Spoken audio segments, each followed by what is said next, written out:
Keir Starmer, you never much liked Boris Johnson, but you do seem to admire his vision to level up the country, a vision he did try to implement. If it weren't for Rishi Sunak, might Johnson have succeeded? I think Rishi Sunak strangled levelling up at birth because he wouldn't put the funding behind it, and we know what the consequences are. But look, I mean, the idea of levelling up in the sense of getting rid of the inequalities we see across the regions, that's been around for years and years and years. But if we're really going to make a difference, we desperately do need to make a difference, then that requires a viable plan, and it requires someone to put in the hard yards. You do admire Johnson's effort, even if the Chancellor, well, the Prime Minister, then Chancellor, as you said, strangled it at birth, in your view? I think the idea that I'm trying to get you to say something nice about Boris Johnson. Well, look, You're not going to do it. Well, my frustration with him is I actually think the idea of levelling up that was put before the electorate in 2019 by Boris Johnson was right. I will say that.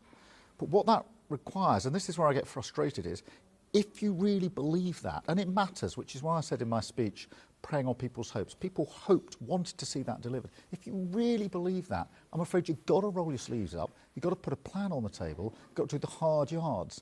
And so what's unforgivable about Boris Johnson is, having made that the focus, he then didn't do the hard yards of delivery. And that's why people feel even more let down. It's why today there's been a lot of talk about disillusion. That is created by that sense of something being offered that really matters to people.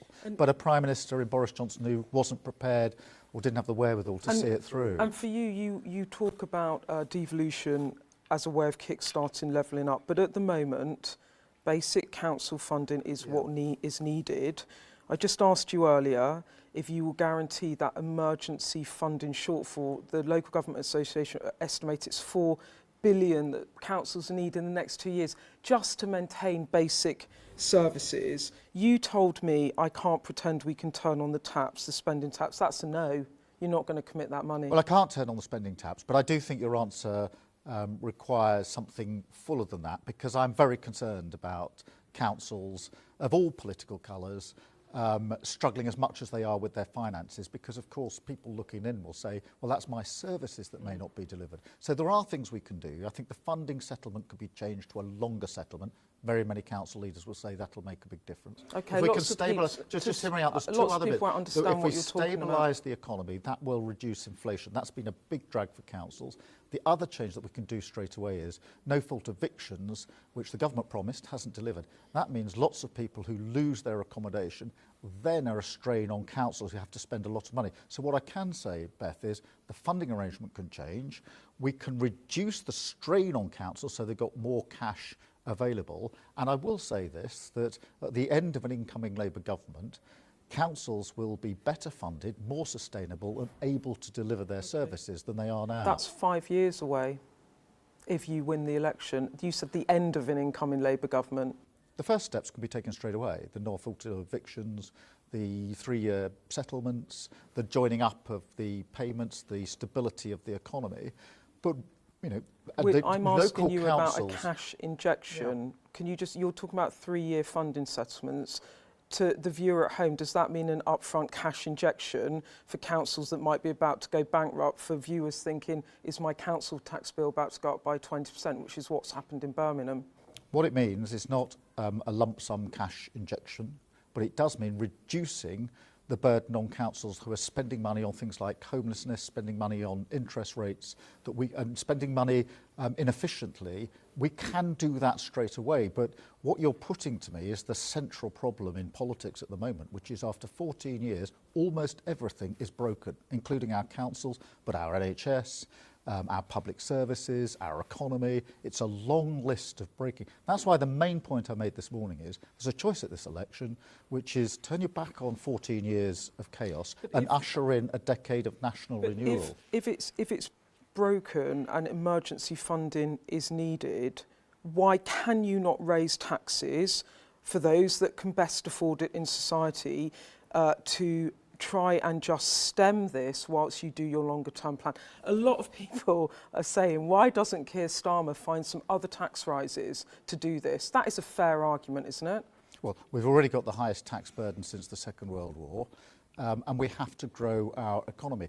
But you could equally, Beth, put to me the broken state of our health service, the broken state of social care, the broken state of childcare, the broken state of all of our public services, all of which after 14 years are on their knees. Now our job will be to come in, not make promises we can't keep, but build these institutions, public services up so they can deliver for people. Okay.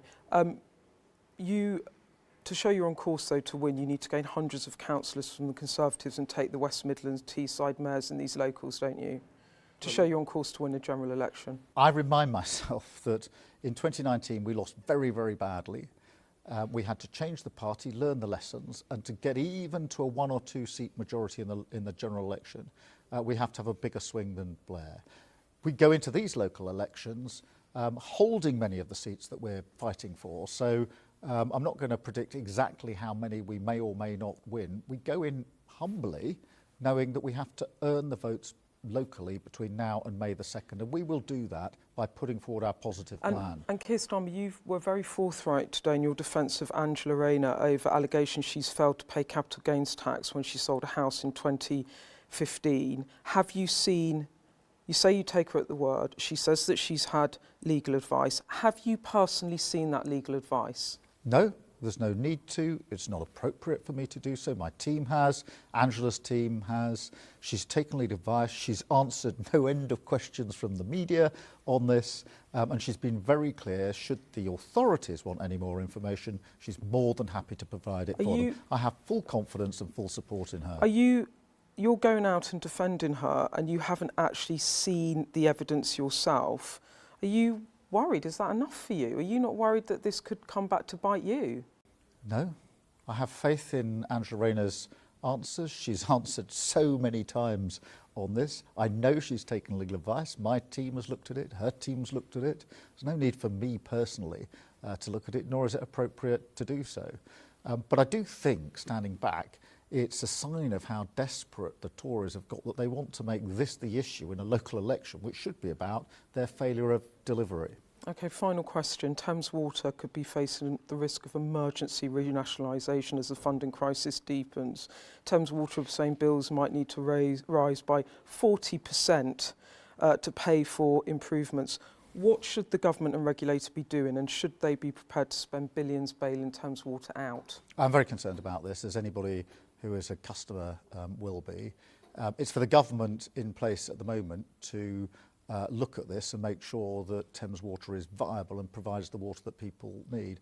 Obviously, if we are privileged enough to come into power, we'll have to look at this ourselves. I do think there's a wider question of the regulations in water being properly enforced, and I would have accountability to the top of these organisations. On questions like sewage, if a water company is involved in sewage discharges above the limits, then the bosses should not get a bonus. And I'm just very clear about that. You talked at the top about disillusionment, and there is an enthusiasm gap at the moment.